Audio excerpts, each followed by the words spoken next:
Hey everybody, it's William Video Brown, the Mycosynbiote, and we're here in my home lab. Um, we're doing a little bit of conversion, so I wouldn't just call it the mycological lab because we are adding a few things in here, which I might mention in the next update. But yeah, for those of you that don't know who I am, 21 years old, living over here in New Cumberland, Pennsylvania, working on permaculture, mycology, been studying a little bit of phycology, playing around with some insects, wastewater management, soil production, doing lots of composting, and I've been playing around with organic gardening for a few years.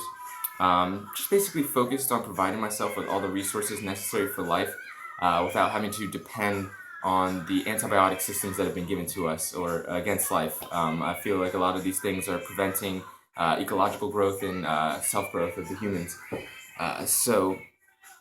Just been trying to provide my family with everything we need necessary to explore ourselves and learn about what we like in this world as we grow up together and develop our own skills.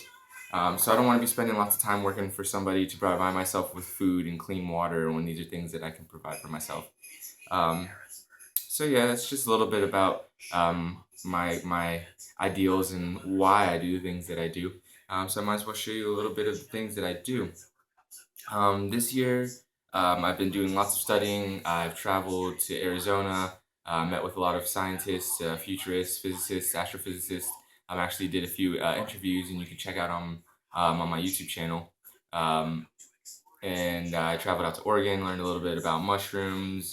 Traveled up to New York, learned about organic farming and regenerative sustainability. Um, so yeah, shouts out to Fungi for the People. Shouts out to NOFA. Shouts out to Scott Kellogg and Stacy Pettigrew up at the Radix Center in Albany. And shouts out to Seppi's Place, which has been a great place to learn and a great place to utilize as a platform for educating other people on things that I know.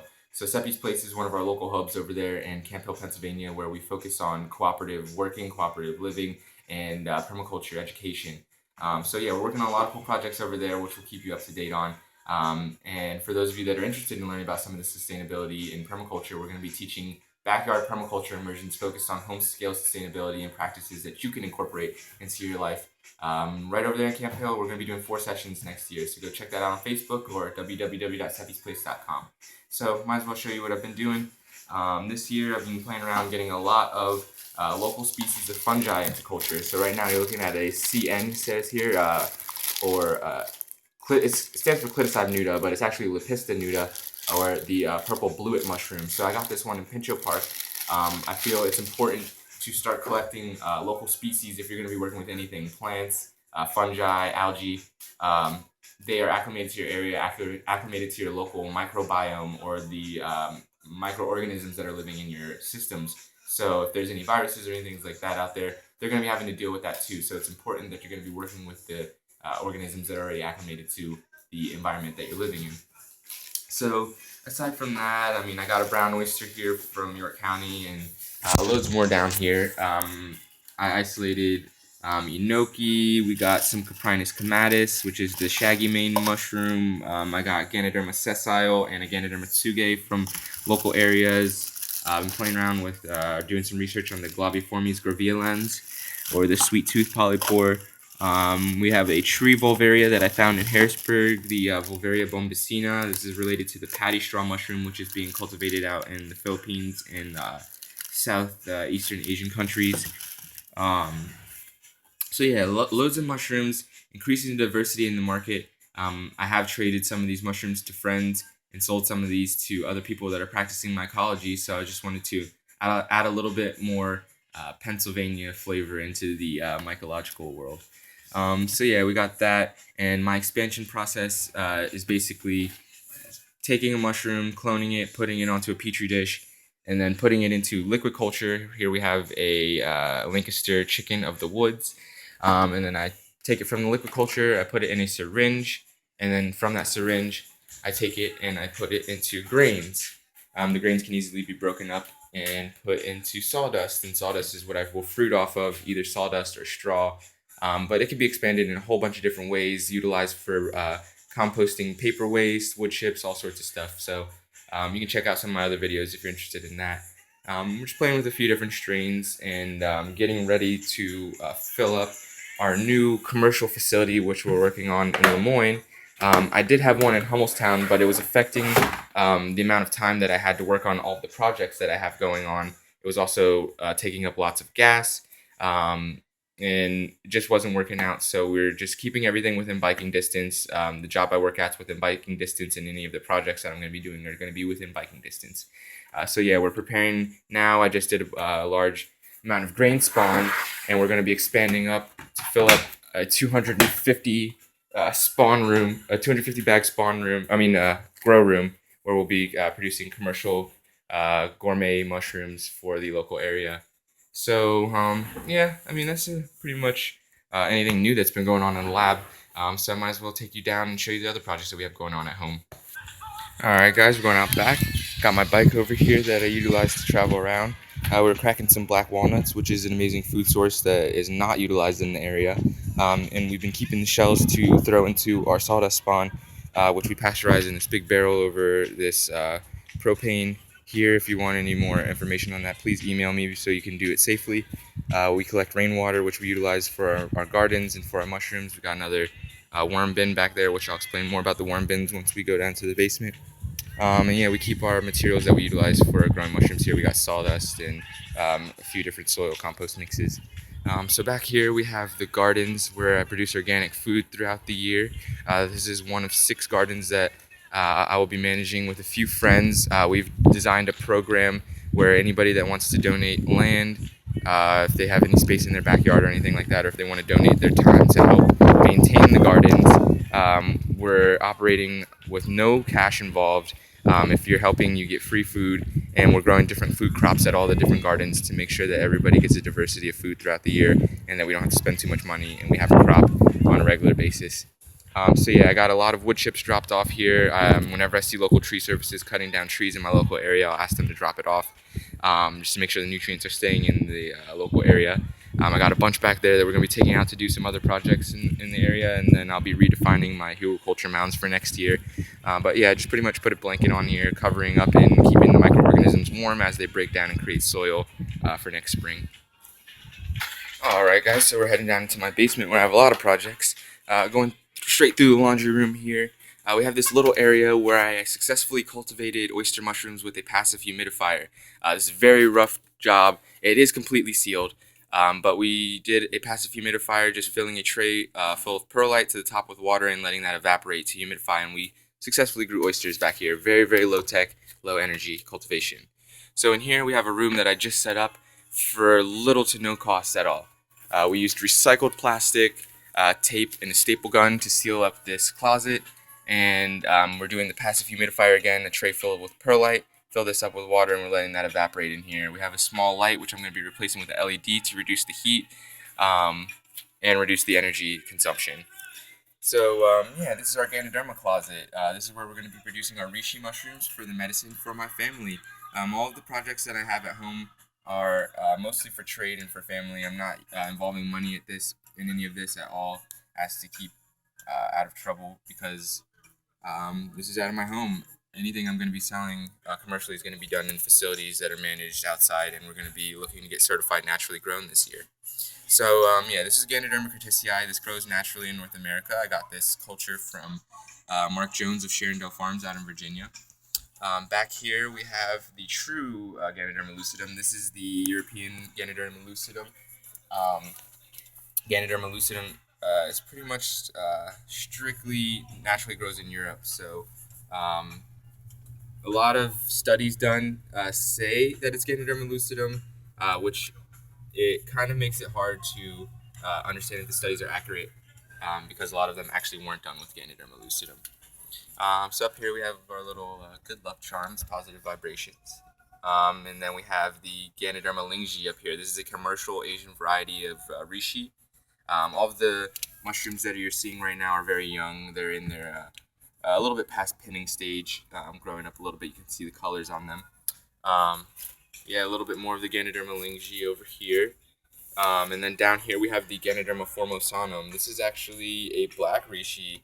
I got this one also from my friend Ryan Gates from Terrestrial Fungi. This one was collected in a buy-in that a bunch of mycologists threw in on. And this one will produce black reishi mushrooms as it matures. So we got 2 of these bags going and 2 more waiting, and we'll just keep loading up this closet with reishi mushrooms as they produce, and we'll keep cycling. Make sure that we have medicine always. All right, so on the other side of the basement, we have these bins over here. This bin in the back is filled with wood chips and the mako mushroom. It doesn't look like it's spawning out just yet, but once that fully colonizes, we're going to use that as a bunker spawn to expand whenever we move those wood chips out of my backyard into other places. In here, we have the same deal with some reishi mushroom, and the reishi actually is colonizing onto the wood chips. So once this reishi mushroom fully colonizes into this bin of wood chips, we're going to experiment with fruiting from this mass culture right in the bin to see if we can increase our yields. So yeah, those are our big spawn bins, and then over here we have some Stropharia. This is King Stropharia rugosanulata. This mushroom needs microbiological activity in order to fruit. So I cased it with the soil and I've been watering it. It does look a little bit dry, but it actually did fruit. It fruited down here. I can't really get the fruit out, but it does show that it has the microbes necessary to fruit. So over here we have our lettuces, and they've been growing kind of slow, but I'm not in any rush. We'll get the salad when we get the salad. And then over here, something fun I've been playing around with. These are tomato hornworms. These are actually an agricultural pest because they can eat a ridiculous amount of organic material. As they grow, they can almost eat half their body weight in a day.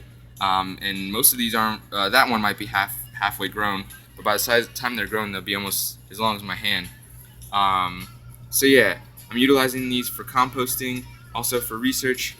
And also, this is just one day of me not cleaning out the frass at the bottom, which is their manure, and it is nutrient rich and has different microorganisms in it that I can add as a soil amendment. So I can put this into my compost mixes as I fertilize my gardens with organic compost from our homes. Cycling those resources, make sure that we're not buying any soil, buying any nutrients, but just make sure that we're cycling the nutrients that we already have. So yeah, with them being an agricultural pest, we have to keep them contained. This is a larval form of a moth, so we have to have a breeding area, which I'll be setting up so that they can breed and we can keep our culture going. But they save up lots of energy so that they can pupate in their chrysalis and metamorphosize into the moth. So by the time that they're fully grown, they contain a large amount of protein and fat. Once they turn into their pupation stage, I'll be putting them in the freezer to euthanize them, and then I'll be experimenting with growing a Cordyceps militaris that we found during the Mycosymbiotics Mushroom and Arts Festival in August. Our friend Charliceps actually found it. Charlie Aller, we call him Charliceps because he always finds loads of Cordyceps. But he found it growing off of a buried moth larvae, and these larvae will actually bury themselves when they turn into their chrysalis. So I'm going to experiment with growing that Cordyceps off of them, and if I can successfully grow the Cordyceps militaris from this, then I can potentially use the spores from that mushroom as a biological pesticide for these hornworms. And then just another fun fact, the natives actually, whenever they would find these, they would roast them over fire and put them on necklaces that they could utilize whenever they would travel far distances and have a snack right there to go. So over here we have a dwarf mulberry, and we're just waiting for this to grow some more leaves out so that I can utilize the leaf mass to maintain a culture of silkworms. Silkworms specifically eat mulberry leaves or Osage orange leaves, and we're going to be utilizing the silkworms for their silk.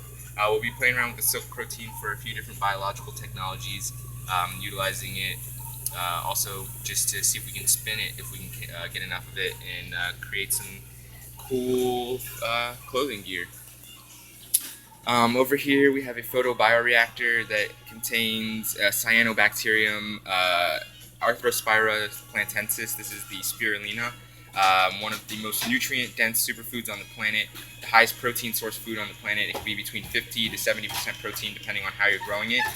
We're growing this in a media of sodium bicarbonate or baking soda mixed with a little bit of NPK salts, nitrogen, potassium, and phosphorus that you can get at a local hydroponics store or gardening store, and then we mixed in a little bit of monoatomic elements, or the Ormus elements, orbitally rearranged monoatomic elements. Um, and they've just been sucking it right out of the water and growing very fast. This culture is about 6 days old. It takes about 10 days for it to fully take hold in its media. It'll just be a fully green-looking photobioreactor, and then we're going to expand that 4 times. In this photobioreactor technology, I'll be applying into my mushroom grow rooms because I've been looking for a way to cycle the carbon and oxygen in a biological technology. And I was incorporating plants into my grow rooms, but this causes the potential for fungus gnats and other molds.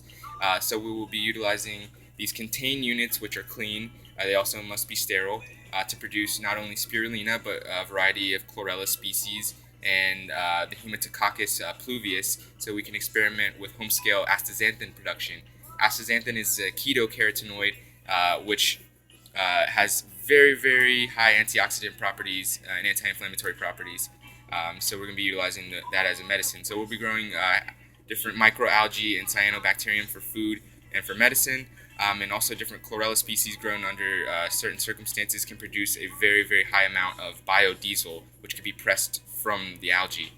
So we'll be working with these algae biodiesels and powering our mushroom grow rooms. So we'll be eating these superfoods filled with vitamins and minerals and protein, especially since my son and I are vegans. We'll be getting the proper amount of protein just produced at home.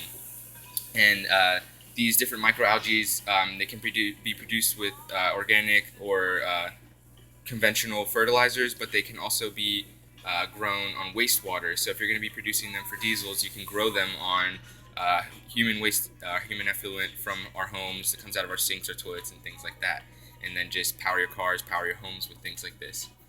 So really, really cool technology with the photobioreactors, and I'm going to be learning a little bit more traveling around this year, taking a few courses and bringing that into the curriculums that we're teaching. So in here we have pinhead juvenile crickets. You can see most of them drinking their water from this paper towel. But these are our small crickets. And we have our larger crickets in here, and this is our little breeding area. But yeah, they're just run around in there, eat lots of organic kitchen scraps. They eat a fair amount of food, which is very helpful. And they can be utilized to trade with people that have reptiles. We can trade and get, or also make a little bit of money for them sometimes. But they're also utilized because for the same amount of water and grain or feed that it takes to get meat, a pound of meat, we can get way more cricket protein. So we could be utilizing this as a substitute, or in addition to some of the meats that we're eating, to lower the economical or the environmental stress that we're putting on the planet by producing this mass amount of meat. So yeah, I mean, 80% of the world eats insects. We're the weird few that don't. These are supposed to be very tasty, and I just want to be able to teach people how to produce protein if need be. So over here, we have our darkling beetle set up. Ideally, there's going to be one tray where the beetles will be. I'm going to get 2 of these because I have 2 different species of darkling beetles, which I'll show you. And we'll have one tray that will have a screen at the bottom, so when they lay their eggs in the little larvae hatch, they'll fall down, and we'll have a tiered system where we can keep cycling them through. In this bin, we have mealworms, the Tenebrio molitor, which is a very common mealworm to be sold.